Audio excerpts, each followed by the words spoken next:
Nos contaron la historia, pero no la verdad. Aquí no creemos por fe, sino por evidencia. Esto es el Club del Escéptico, donde la duda manda y los mitos caen. Si te atreves a pensar distinto, ayúdame con un like y suscríbete para que no te pierdas nada de lo que viene.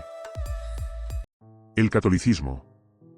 Una palabra que evoca templos, incienso, santos dorados y una autoridad que, durante siglos, ha hablado en nombre de Dios. Pero, ¿de dónde viene todo esto realmente? ¿De la fe pura y celestial? ¿O de la política, el poder y un par de decisiones humanas convenientemente disfrazadas de voluntad divina? Hoy viajaremos al siglo I, cuando todo comenzó como una secta marginal. Y terminaremos en el siglo IV, cuando el Imperio Romano la convirtió en su religión oficial. Así nació el catolicismo, un proyecto espiritual que aprendió muy rápido a comportarse como un imperio. Jesús de Nazaret predicó en un rincón olvidado del Imperio Romano. Habló de amor, perdón, compasión. Y del reino de Dios, que según él, no era de este mundo. Pero claro, los humanos no somos buenos interpretando metáforas. Así que, después de su muerte, sus seguidores empezaron a discutir qué quiso decir exactamente. Algunos decían que era un profeta, otros que era el Mesías, y otros, que era Dios en persona. De esa confusión nació lo que hoy conocemos como cristianismo primitivo, un mosaico de ideas, muchas de ellas incompatibles entre sí.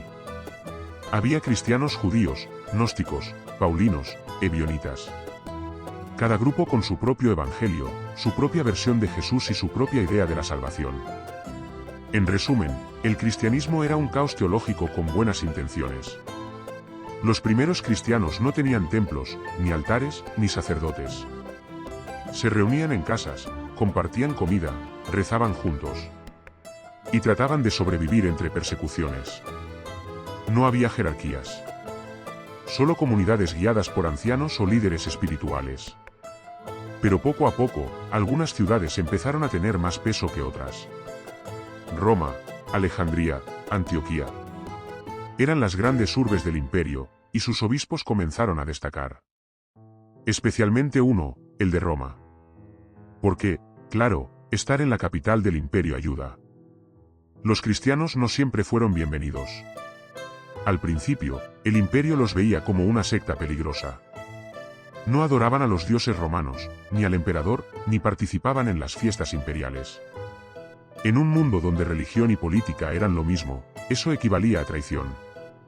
Así que muchos cristianos fueron perseguidos, torturados y ejecutados. Pero también hay que decirlo, Roma perseguía a todos los que desafiaban su autoridad. Los cristianos solo fueron los más tercos. Paradójicamente, esa sangre derramada los fortaleció. Cada mártir era un símbolo, cada muerte una semilla de fe. Lo que el imperio quiso destruir, sin querer, lo hizo más fuerte. Año 312. Constantino, emperador de Roma, va camino a la batalla del puente Milvio. Dice la leyenda que vio en el cielo una cruz brillante con la frase: "Con este signo vencerás". Ganó la batalla, y decidió legalizar el cristianismo. Así, en el año 313, firmó el Edicto de Milán, que ponía fin a 3 siglos de persecuciones. Los cristianos, que antes se escondían en catacumbas, ahora construían templos. Y Constantino, que nunca fue un devoto ejemplar, se convirtió en el primer emperador patrocinador de la fe. El cristianismo pasaba de ser religión perseguida, a ser religión de Estado. El poder terrenal y el poder divino se daban la mano. Y no se soltarían jamás. Con tantos grupos cristianos predicando distintas versiones, hacía falta orden.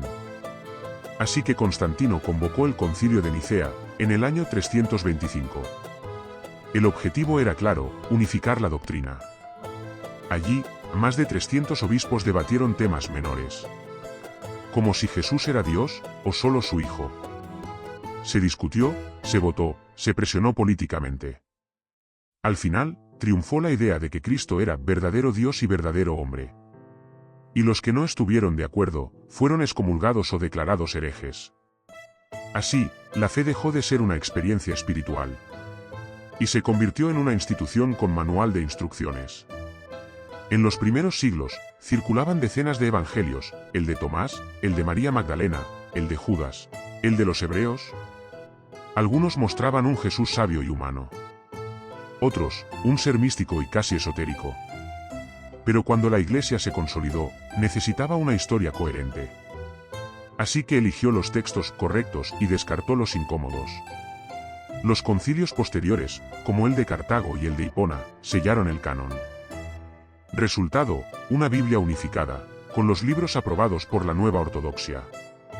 Inspirada por el Espíritu Santo, y editada por el poder humano. Cuando la Iglesia empezó a expandirse, se encontró con un problema. Los pueblos paganos no querían dejar a sus dioses ni sus fiestas. Así que se optó por una estrategia más práctica que espiritual. No los elimines, transfórmalos. El 25 de diciembre, que era la fiesta del Sol Invicto, se convirtió en la Navidad. El culto a Isis, madre divina egipcia, se transformó en la devoción a María. Y muchos templos paganos fueron bautizados como iglesias cristianas. Fue el sincretismo perfecto, lo suficiente de lo viejo para ser familiar. Lo suficiente de lo nuevo para parecer revelado. En los primeros siglos, los cristianos usaban el pez como símbolo secreto. La cruz era un instrumento de ejecución, no de orgullo. Pero con Constantino, la cruz se transformó en estandarte imperial. Un emblema de victoria. Lo que antes daba miedo, ahora daba poder. Y así, la cruz se convirtió en el logo más exitoso de la historia. Un recordatorio de sufrimiento, que terminó vendiéndose en oro y plata. Con el tiempo, la Iglesia se organizó como un Estado. Obispos, arzobispos, patriarcas. Y en el centro de todo, el obispo de Roma, proclamado sucesor de Pedro. Roma se autoproclamó autoridad máxima. Las demás sedes, Jerusalén, Alejandría, Constantinopla, quedaron en segundo plano. No fue una decisión divina. Fue política. Roma tenía el dinero, la influencia y el ejército. Y el dios más influyente es, casi siempre, el que vive en la capital. Cuando el Imperio Romano cayó, la Iglesia ocupó su lugar. Administró territorios, coronó reyes, dictó leyes y controló la educación. Mientras Europa se hundía en la Edad Media, la Iglesia mantenía la autoridad espiritual y política. El imperio había muerto. Pero el poder seguía vivo, con sotana. El César se fue, pero el Papa se quedó.